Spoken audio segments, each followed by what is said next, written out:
Claire of Clarity Horsemanship, bringing you the 30-second saddle fit. This video will be a simple guide to a quick check for your own saddle fit. Maybe your horse's recent behavior is puzzling and you want to figure out whether to call the vet, the farrier, or the saddle fitter.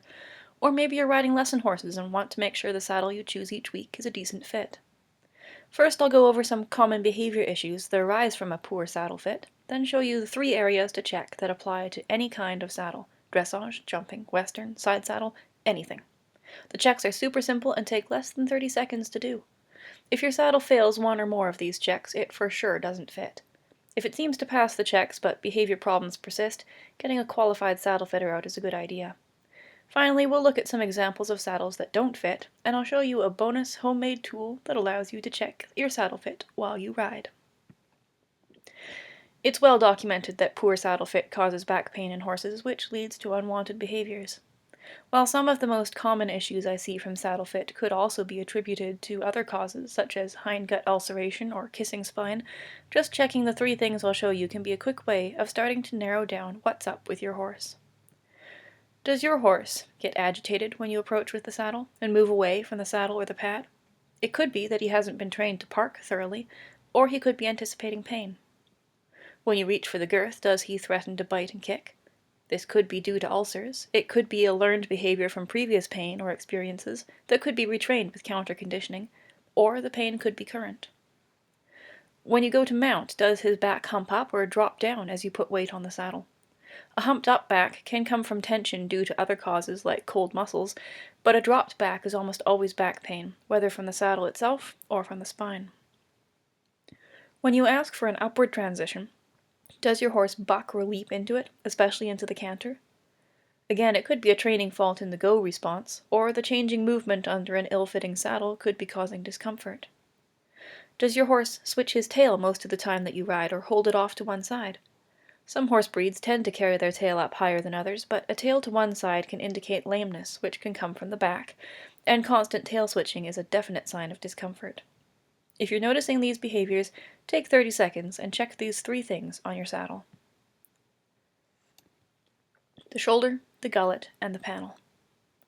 The first thing that I do after setting any saddle on top of any horse's back is I run my hand from the top to the bottom against the horse's shoulder.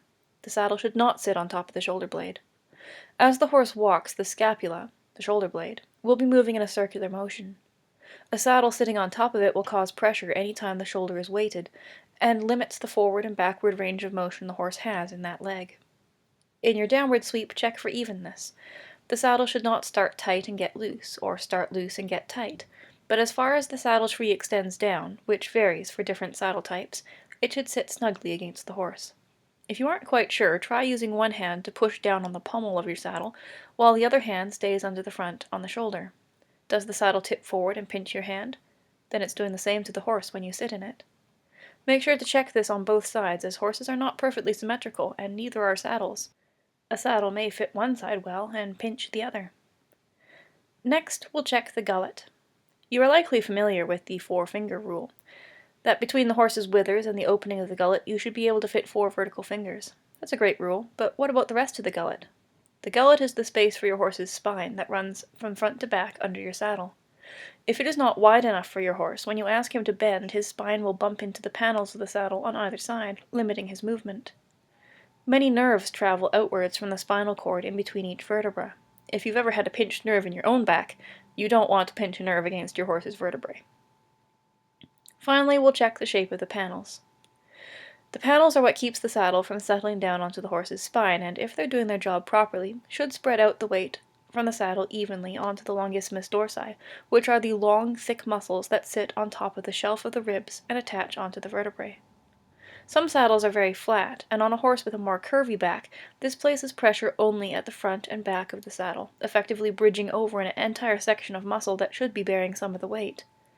A saddle that is too long for a horse's back, extending past the last attached rib, will tend to bridge like this too.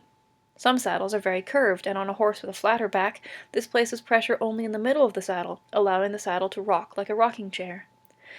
Again, this does not allow the panel to evenly distribute weight over the largest area possible. To check the panel, put a hand on the front and one on the back, and try to rock the saddle. If it doesn't rock, lift up the saddle flap and run one hand between the horse's back and the panel, feeling for an area of less pressure, which would indicate bridging.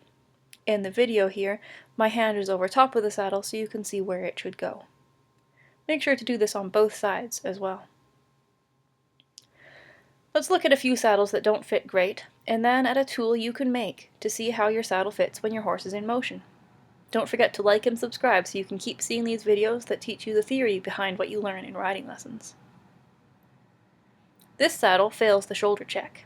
There's lots of room in the gullet, but see how this saddle is tight at the top of the tree by the shoulder, but flares away from the horse's side and is sticking out near the bottom.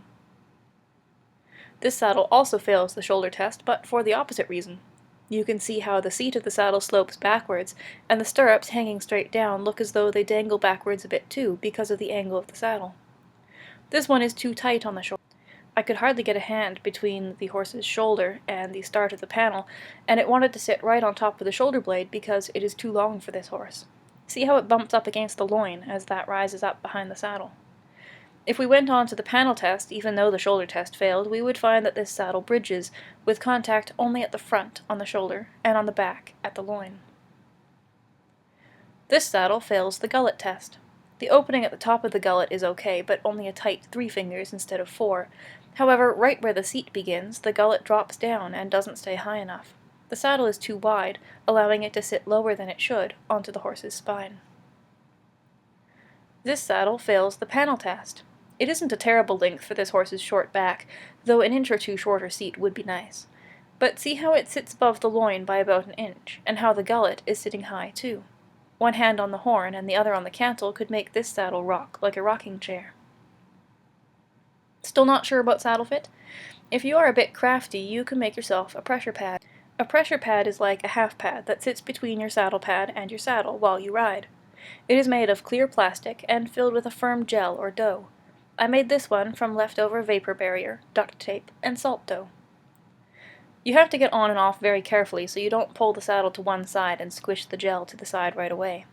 After you ride for a few minutes, you take the saddle off and look at the gel pattern. Any spots under the saddle tree where there is no gel left could be a pressure point. Any spots under the saddle tree that have filled with gel could be bridges. Let's look at a few. I rode in this one for a little too long, so all the gel squeezed out, but more came out of the back of the saddle. Also, the right side took a little less pressure than the left. That could mean that I wasn't careful enough while getting on, or it could be that the horse's right side is less developed and was not filling out the panel of the saddle as well. This saddle is distributing weight very well as the gel hardly moved around. However, you can see I have a bridge on the left side panel and none on the right. Because it is so mild, if I'm not experiencing behavior issues or encountering back pain, I'd be likely to work on building this horse's left side top line, assuming that my saddle is symmetrical.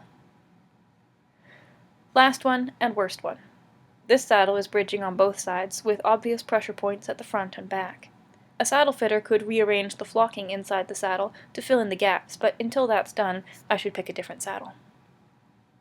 Did you learn something new about saddle fit or horse behavior? Share it with me in the comments.